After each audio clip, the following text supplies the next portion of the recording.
What's going on YouTube? This is Chris from Millennium Bulby TCG. And I'm here with my August 2024 Shining Sarcophagus deck profile. Let's get into it. So this is a fun little Yugi deck. It's throwback from the Final Duel, which I'm sure everybody knows by now. But this is definitely one, it's like kind of Dark Magician-ish. And it's nostalgic, a lot of silent cards and stuff. So starting things off, we got 3 Gadget Trio. He's their main search for a deck. He's going to grab all your spells you need, like the Shining Sarcophagus. Next, I play 2 of the Silent Magician 0 and only 1 of the Swordsman. I like 2 of the Magician because she's a spell negate, and I like having more options for later in the game. Sometimes they have pass third turn, and she's very helpful. Both these monsters involve spell counters. So when your opponent draws a card, and what your opponent draws return, basically. He also can protect any monster that lists a Shining Sarcophagus. Sorry for that, guys. I play 1 of the Archking's Advent. I side him out sometimes, I'm not gonna lie. But for the combo, the XYZ play, he can be useful if you can't get your Gadget Trio off the board. The one that everyone's talking about right now. I played 2 of the Dark Magician of Black Magic. I have not got the Chorus entries yet. Hoping to go under $40 so I can actually pick these guys up. So I gotta bring out the rest of the deck. And 2 of the MVP, Gandora G, the Dragon of Destruction. So these are my Shining Sarcophagus monsters. These are the guys that, deck revolves around. So let's get into the other monsters I am playing. Other monsters I'm playing in my main deck. I'm still trying to figure it out. It's 43 cards right now. I'm going to start cutting down sooner. Any recommendations you guys have, let me know down in the comments below. I'm starting off with 3 Cashier of Fenrir. If Banless hits him, then my deck gets smaller. He's generic, and he's very helpful. This deck revolves a lot around banishing, as you guys will see here coming up, and he's very helpful. I play 1 by Steel Druzorn and 1 by Steel Magnohet. He can search your Gandora, and he's just good removal right now with Fiendsmith running around, so it's just easier to have them in the deck than having to side them in and out. The free bodies as well. Sometimes you need extra bodies to do different plays. And then 3 of Ash Blossom. Enjoy Springs. Moving on to the spells, we got a lot for Shining Sarcophagus, including 3 of the Shining Sarcophagus. This is your go card. This is the card you want to see in your hand. You want to grab this one first. This makes all your monsters go around. This card, can't be destroyed by monster effects, which most people forget and waste some hand traps on, which is very helpful. Then we are playing 3 of the Future Silence. This is your draw power card, and also a searcher as well. People forget this searches and just remember, oh, I can draw 6 cards by using the battle phase. Sometimes you can't even get to the battle phase unless you set up your board, so you have to use it early. I play 1 of the Ties That Binds. Artwork on this is beautiful. I like all the little Yugi monsters on there. I'm not playing Marshmallow though, so sorry guys. This card is like okay, my main Gandora Dark Magician plays failed. I have to do something. I'm gonna get my level 4s. So, and I played 2 Turn Silence. This is actually an underrated card. You can target a monster you control, increase the level by 3. Also, you activate this in response to your opponent's monster effect. While you control Shining Sarc, you can negate your opponent's effect. And then during damage calc, you can also banish this from the graveyard and end the battle phase, which is great against Tenpai. So that's just something to keep in your back pocket. Most people don't play this card, let alone at 2. I side out 1 when I need to. There are different board breakers and hand traps in, but having the ability to search this card in archetype is amazing. So that's it for the Shining Sarc spells. And then I'll play some more generic ones I'm playing. We got 3 Pot of Prosperity. Gotta dig in that deck to find a Shining Sarc. I'm playing 2 Triple Tactics Talent. I don't even want to play 3. I think 2 is a safe number for this card. I'm not playing Thrust, fair warning, but you can kind of draw into it sometimes and see it, and it's just great. It's very flexible. Playing 1 Called by the Grave, because why not? It's legal.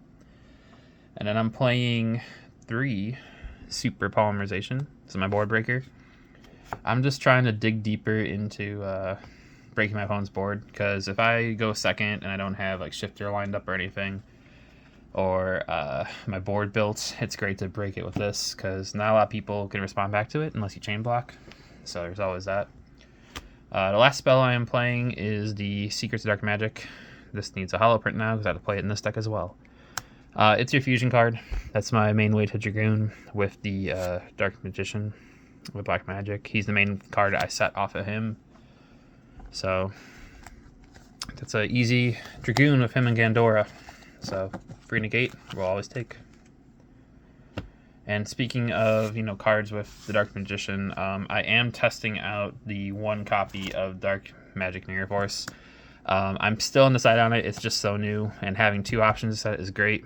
Granted, this can be a brick, but you get your Dark Magician out pretty easily thanks to Gandora. So in the future, I may explore a bigger Dark Magician package, but as of right now, this is kind of it. Just this card right here, because he's not technically Dark Magician in every location, so you can't play a lot of spells. Like, this does not work with a vanilla Dark Magician. Remember that going forward. Other traps I play 3 of the best trap available right now. Infinite Impermanence. I mean, why not? I only have 6 hand traps in this deck, technically, so I got more on the side though. And because you can, there can only be 1, so we played the 1. This deck is all different types. It's just a freebie. You go against some of these archetypes that are just mono 1 typing, like dragons, spellcasters, warriors. You're gonna just have an easier time. You see it, you don't. Moving on to the extra deck. So I'm playing a little bit of everything, just for weirdness, I guess. We're playing the 1 Red Eyes Dark Dragoon. And I have 3 super poly targets. We are playing the Mud Dragon of the Swamp, because, Gandora, who's always free. Or, I said Gandora. I meant Garou, guys. I am so sorry. Nervous, first deck profile. And 1 Predaplant Dracosyspelia. So these are the only fusions I'm playing. I mainly go into him. When I super poly, I typically want to draw, so I go into him. I haven't gone into him yet, but he's just generically good super poly target. And Dracosyspelia can definitely make some moves. If, your boards might get broken, you can fuse off, something you have, too. Because you play a lot of dark types and fusions. Next, I am playing 1 Synchro, the Psychic End Punisher. So if all else fails and I negate my Gandora, and I have an Ash in hand, I'm going to go into this. Because I just paid half my life points. That's a 4,000k boost. And it's a problem. So, I mean, as long as I didn't have your normal summon, For XZs, I am playing quite a few, actually more than I normally do in any Dark Magician style deck, or casual deck. I'm doing the number package, so I got my number 100, I got my number 97, and I got my number 38. So, like everyone's seen online, if you're looking up this deck, you've seen Six Sam, you've seen a bunch of other guys play this combo, so I'm not going to bore you with it, but basically, if you are going first, you set up number 38 with number 97. If you're going second, you go number 100 and go full combo. So, this deck, you don't normally get 5 summons, so Nibiru is not an issue, but at the same time, too, if all else fails, you're going to get past 5 summons. Go big or go home. It's a rogue deck. You're going to get hand trapped no matter what. Might as well try. Keep going as far as you can push it. Other XZs I play number 41 Bagusta. Because, if all else fails, I get out my silent monsters on the field. Magician and Swords. Ties of Binds. I can set this guy up and stall for a turn or 2. And if everything gets negated, I got 1 Typhon. He's getting reprinted, I know, soon. So, hope we get a nice shinier version in the tins. But, he's, if all else fails and you're sitting on a guided trio and nothing else, you just go into him and try to stall a little bit. Alright, and now on to the links. I am playing a small package. If you play casual, you probably play these 3, especially if you play Rogue Decks or Dark Magician. 1 to Dark Charmer Gumi, 1 Celine, and 1 Access Go Talker. So, side note, Charmer's better be in Bonanza. This thing needs to upgrade. Pretty cardboard. This is your standard play. If you play like Dark Magician, you get dark, you steal a monster, you go into here, you bring back a spellcaster, you link into access code, and then you start popping cards. He's got different attributes in the grave. I'm testing out another little link climb package. I'm testing out the Moon of the Closed Heaven and Undergoddess. So I haven't really gotten to this much. I've been focusing more on the main deck combos, but this is something I want to try out. You know, a lot of decks now, especially in the current meta, can put a lot of buys on the board, and getting into these monsters, you know, it'd be very beneficial for you. So more playtesting with these two, though. These are kind of my flex spots with Mud Dragon right now, so if you guys think of anything else I can add to the deck to make it more consistent, let me know. And then I do have my side deck. It depends on your locals and who you play against and stuff, so this is up to you to determine. So we're just going to get right into it. 3 shifter. The only reason I'm not maining this right now is because I don't know if I want my deck to be a going first deck or going second deck.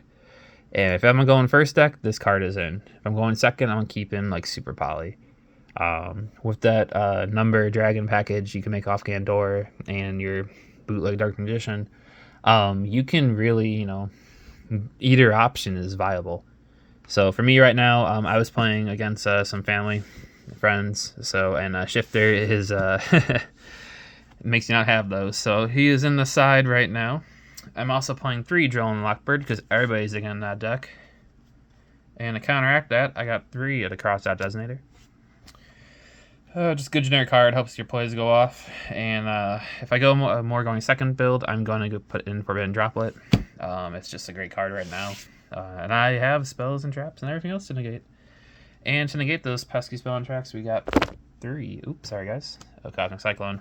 Kind of cut off there. My apologies. So that's my side deck.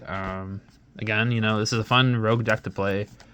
Hopefully in the future we get some more support. I'd love to see like a Celtic Guardian or like a Winged Dragon Guardian of Fortress. But realistically, it's going to be cards off that final duel. So, you know, make sure you guys like, subscribe. Let me know down below, what would you change? How would you change it? Really want to make this deck successful, and I'd love to hear back from you guys. So again, this is Chris from Millennium Bulby TCG. Thank you for watching.